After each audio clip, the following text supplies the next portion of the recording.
Hello humans, my name is Slady and welcome to my channel. I recently read a young adult book. Shocking?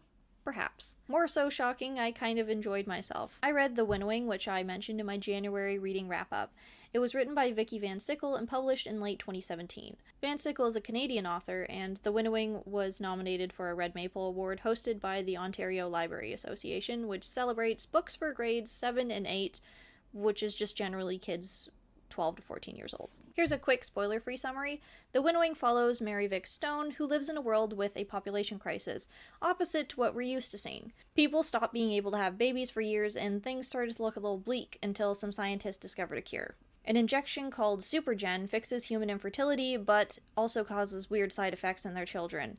And the Winnowing refers to a surgery that teens have to undergo once their abnormalities start developing alongside their puberty. Puberty. Did I say puberty? Once Mary Vick is taken to be winnowed, she starts questioning whether she wants to be, as new information about her society comes to light. If you enjoy simple young adult novels and don't want spoilers, go check it out. I rated it 2 out of 5 based on world-building issues and general preferences that I will now be discussing. So, as I said in my Goodreads review, The Winnowing didn't do anything revolutionary, and it ticked a lot of boxes on the young adult bingo board.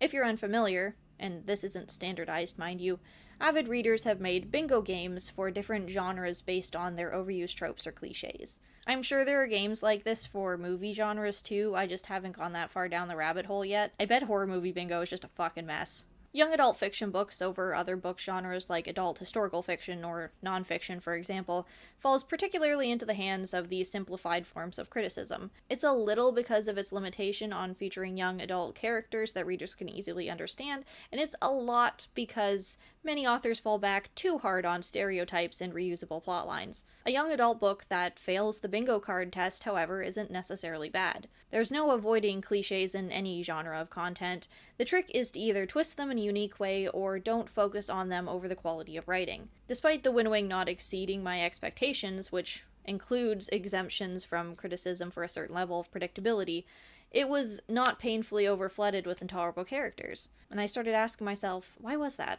It had a main character rebelling against the system, with a small group of allies single-handedly upsetting the balance of society. A main character that's basically the chosen one for the situation, with her family heritage and granted abilities, an annoying boy lead, the prettier and more confident best friend, etc. But for whatever reason, it didn't make me DNF, and I think I know why, and why if you're like me, some young adult fiction is just intolerable from the start. And it was because of the intended audience. The Winnowing, as I mentioned at the start, was meant for public school kids. Because of that restriction, there was no forced romance or love triangle, there was no inexplicable or poorly developed insertion of social issues that the main character has to deal with. My biggest criticism about the world building in The Winnowing was that characters could go anywhere they wanted despite a controlling, murderous organization trying to keep everything secret. There's no explanation why they can just break out of the facility and hang out at a diner that's within a night's drive and not be found or looked for, and just easily break back in afterwards. It makes the conflict of the story feel underthought. They escape in a laundry truck. I mean, how many times has that been done? But overall, the writing style and your expectation of young characters barely hitting puberty make these flaws acceptable. Kids the same age as the characters are reading this. They're not questioning these things, so it takes pressure off of the author to be plot sound, and us to need to criticize, or rather, hold the content to a higher standard. When authors write young adult fiction with characters that are in their late teens or going to college, it's so much harder to let these things go. Those characters should be asking the questions that we're asking, dealing with real-life consequences and barriers.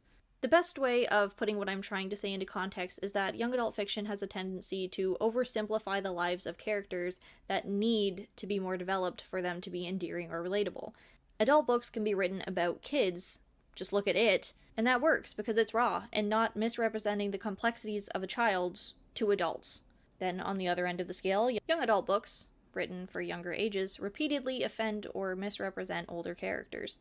It just doesn't work. Stick to writing about characters of an age you can get away with keeping simple, rather than brushing over everything that's relevant to writing that age in the first place. I hope that made sense. There are always exceptions to genres you generally don't like, and The Winnowing took me aback and made me question why I pick apart young adult fiction so much and why this one passed. It would have been a 3 out of 5 stars. It was very close because it did what it was supposed to do. The ending was just rushed, and there was a lot of literary tweaks that I would have liked to have seen since it was a standalone.